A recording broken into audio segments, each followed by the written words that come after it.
Ce matin, on a une auteure avec nous en studio, Marie-Josée Méthode, qui vient nous présenter son premier livre, Révolter les mille et une peurs de mon âme. Elle est accompagnée de son éditeur des Éditions Espoir, Marc Villeneuve. Bienvenue à l'émission. Merci. Merci, bonjour. Écoute, on va débuter un premier livre, première expérience au niveau de la littérature. Qu'est-ce qui t'a poussé à te lancer dans ce domaine-là, de la littérature? Bien, en fait, j'ai écrit ce livre-là, premièrement, pas pour le publier. Je l'ai écrit, c'est plus une thérapie que j'ai faite. OK. J'avais besoin de tout mettre ça sur papier pour m'autocritiquer, me pardonner aussi, analyser, dans le fond, tout le cheminement à laquelle j'avais traversé. Là. Fait que parce que c'est un livre, c'est ça. Le livre en question, c'est un peu un livre autobiographique où tu partages des expériences que tu as vécues, des expériences pas toujours roses. De toute façon, si on se réfère au titre du livre, on ne s'attend pas à du Walt Disney non plus.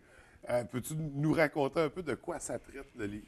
Bien, c'est sûr qu'il y a plusieurs passages dans ma vie, dans le fond, qui ont été difficiles. Ça part de mon enfance jusque... C'est sûr que j'ai tombé dans l'enfer de la drogue et du crime quand même assez jeune, dans l'âge de 10-11 ans. J'ai eu des mauvais réseaux sociaux, là. Puis ça démontre un peu aussi tout le cheminement que j'ai fait pour me sortir de ça.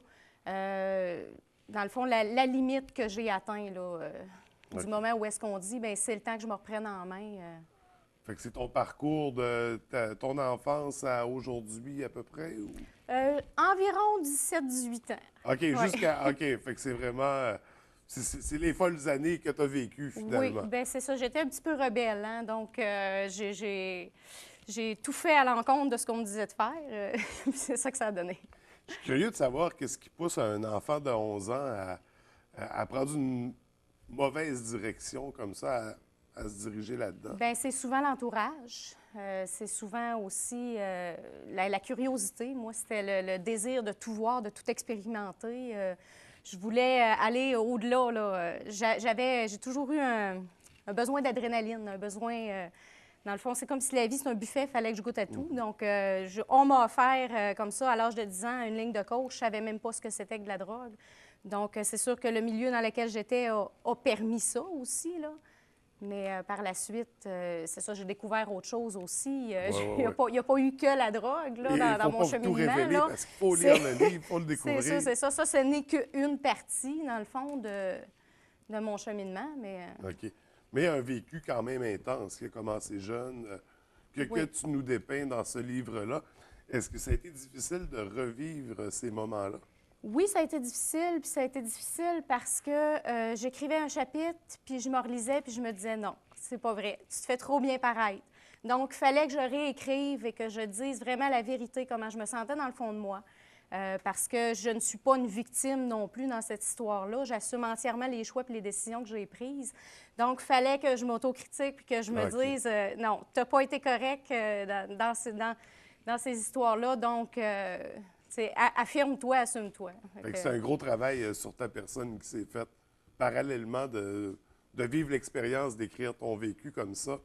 Ça permet justement, j'imagine, de faire la paix avec certains souvenirs. Oui, de faire la paix avec soi-même, mais aussi avec les gens avec lesquels j'ai eu beaucoup de conflits au travers de ma vie, surtout mon père, à qui j'ai pardonné aujourd'hui, que j'ai une très bonne relation avec.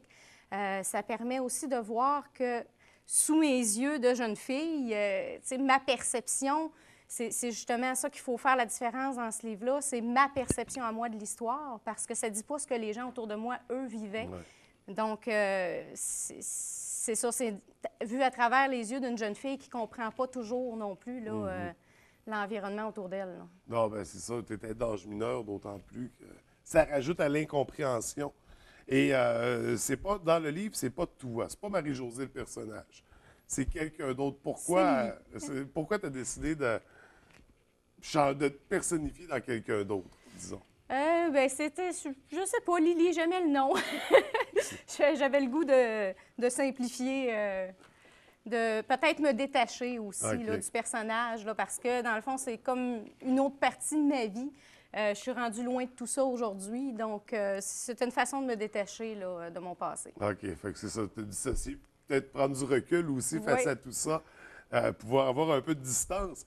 De votre côté, M. Villeneuve, quand vous avez eu le manuscrit entre les mains, qu'est-ce qu'il vous a dit? Oui, celui-là, on le prend, on travaille sur le dossier.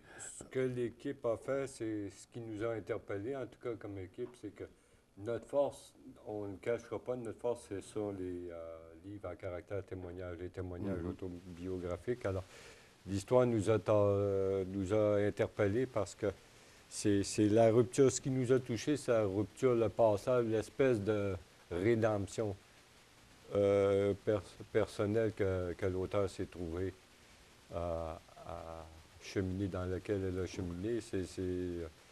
C'est l'aspect aussi,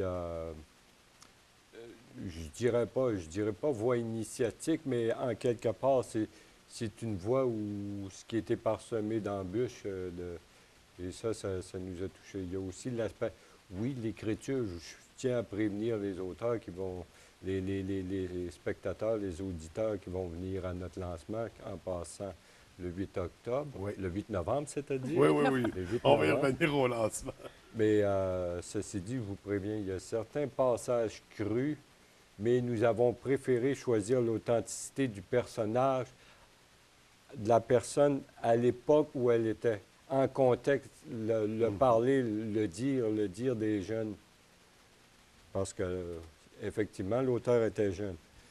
Et ce faisant, ben, nous avons gardé l'authenticité linguistique du témoignage, du récit. C'est ça, malgré que ce soit cru, ça reste que c'est vrai, véridique, c'est arrivé comme Tout à ça. fait. Je dirais que ça démontre aussi ça reflète beaucoup de problématiques sociales aussi, les milieux scolaires, dans lesquels j'ai eu beaucoup de difficultés à m'intégrer. Donc, c'est pas seulement mes difficultés, mais c'est des difficultés que n'importe qui peut rencontrer. Oui, puis justement, puis c'est un livre, j'imagine, qui pourrait servir pas de phare, mais quand même de modèle à un jeune qui peut vivre des problématiques semblables ou quelqu'un. Ça démontre qu'on peut s'en sortir quand on le décide. Ah, c'est ça, on parce est que capable. finalement, tu t'en sors, en tout cas, Ouais. ou du moins, j'ai l'impression. Mais je suis très fière aujourd'hui, dans Ouais. le fond, puis c'est pour ça que au départ, mon personnage, je voulais me détacher parce que j'avais peur du jugement des gens, mais j'ai accepté aussi parce que je suis très fière où est-ce que j'en suis rendue, puis ça a construit ma personnalité aujourd'hui, ce qui fait que j'ai utilisé, dans le fond, cette force de caractère-là, puis je l'ai dirigée vers quelque chose de plus positif. Maintenant, au niveau leadership, parce que j'étais un leader, hein, j'ai fait déclencher des manifestations à l'école, par exemple, mais aujourd'hui, j'utilise ça de façon plus constructive.